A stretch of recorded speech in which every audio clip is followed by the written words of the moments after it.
Here we are, why don't you try this? This is marmalade. Did you say marmalade? Marmalade? Marmalade?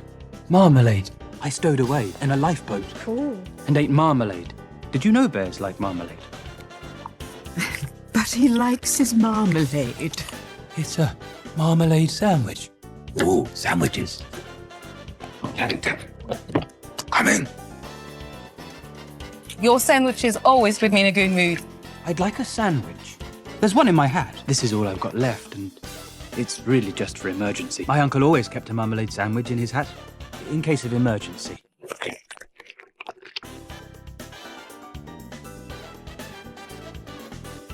Marmalade is to Paddington what honey is to Pooh Bear. Like picnic baskets are to Yogi Bear. Like marijuana is to Ted Bear. Anyway, marmalade is near and dear to Paddington, as he always has a sandwich in his hat, and one marmalade sandwich contains all the vitamins and minerals a bear needs for the whole day. At first glance, Paddington's love of marmalade seems like just a fun character detail or a reference to the fact that bears like sweet foods, but I think it goes deeper than that. Food in general has a deeper role in the franchise. It's used as a symbol of Paddington's love for home, as well as a means of connection and an expression of culture and cultural exchange. Paddington's Aunt Lucy first introduced the young bear to marmalade in darkest Peru. This is Paddington's home, and home is where you make it. Found family is a huge theme in these movies, and food, more specifically marmalade, is used to bolster this idea. Food is so ingrained with the idea of home, it only makes sense that these two things would be connected. Paddington's first taste of the sweet spread was in a flashback sequence in Paddington 2. We see Paddington is in danger, and Aunt Lucy and Uncle Pastuzo save him. He isn't their biological nephew, by the way. This is how they meet. How about that? Found family with the bears. I never would have guessed that. Pastuzo's hat falls on the cub and reveals a now iconic marmalade sandwich. Damn, he's tearing that thing up. This is a very integral moment as it shows us how important marmalade is in relation to the bear family dynamic. Lucy and Pastuzo don't have a lot of screen time, but you better believe they are eating that damn marmalade. Eating it, making it, talking about it. This stuff is their life. I think marmalade must make Paddington think of his aunt and uncle. That's part of the reason why I think Paddington has a marmalade sandwich in his hat all the time. It's a literal way of keeping a piece of home with him. Obviously, the main reason is for emergencies, and it is delicious. More importantly, it's made with love. The spreadable sweet is capable of softening the hardest hearts. Paddington uses the power of marmalade to make friends with the whole prison. He disregards social cues and decides to ask the feared prison chef Knuckles McGinty to make a more appetizing food. The whole prison is miserable, and this lends to our motif about food connecting people. It's a cliche, kind of scary prison where no one is really friendly or happy, so it's no surprise that the food is abysmal. If the food is bad, the people are sad. This all changes once Paddington and Knuckles serve them marmalade, though.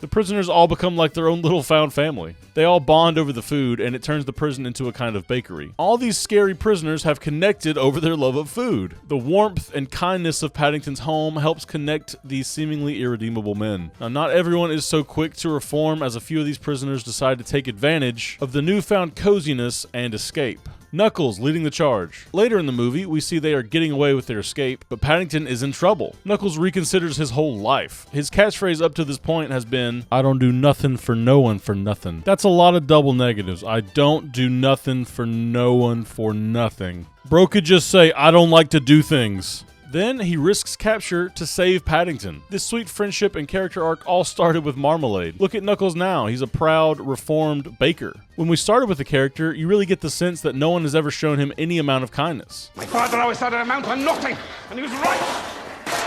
Knuckles has no friends, and everyone is afraid of him and his awful food. He starts softening up while helping Paddington make marmalade. Side note, I really love that we get to see Paddington make marmalade with all of his found families. It's a great way to visually show the connection coming together. I really love the scene where they first serve marmalade in the prison, because Knuckles gets very nervous, and he just assumes everyone hates it. When he sees how the prisoners react, he feels proud of himself for the first time ever. Paddington, I have a strange warm tingle in my tum-tum.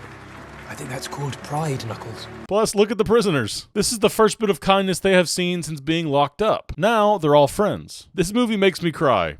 Hard. Paddington 2 is incredible.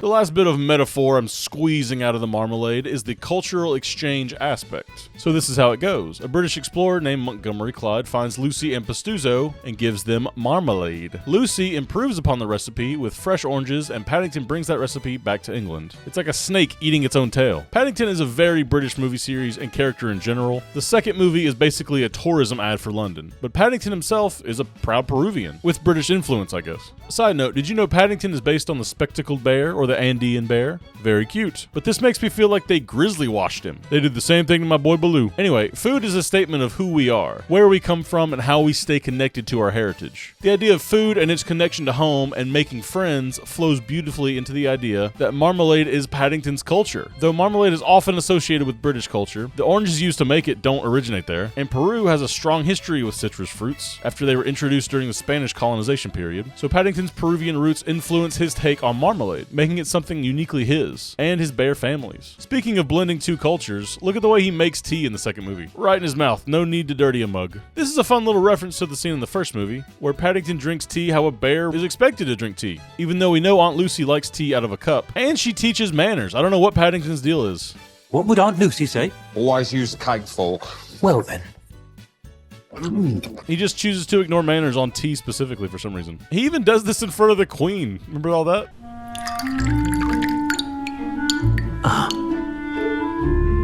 Never mind. Rip big dog. Also, on the note of tea and culture, the antique store owner, Mr. Gruber, who low-key escaped World War II Germany, by the way, he tells Paddington his story over a cup of tea, brewed in this fun little train. We get this great added detail that he's using German rock sugar instead of the typical British way of granulated sugar and milk. Culture. I was so proud of myself for spotting that, since I'm from the southern United States, and our idea of tea is diabetes-inducing iced tea. It's all German to me. Back on topic here, this scene illustrates my whole point. While being incredibly stylish and bittersweet, Gruber tells Paddington about his culture and how he learned to find his home. And bonus points, they become great friends after this exchange. So there you go. I think the reason marmalade and other foods bring people together in this series is because food is life. It keeps us alive, and not only that, it gives us something to enjoy. While marmalade does contain all the vitamins and minerals a bear needs, it's also tasty. It brings with it the sense of optimism, warmth, acceptance, and generosity. While there can be a sense of greed attached as well, we know Paddington is always quick to share a sandwich. It almost saves his life in that first movie. Remember that? Food is also just joy.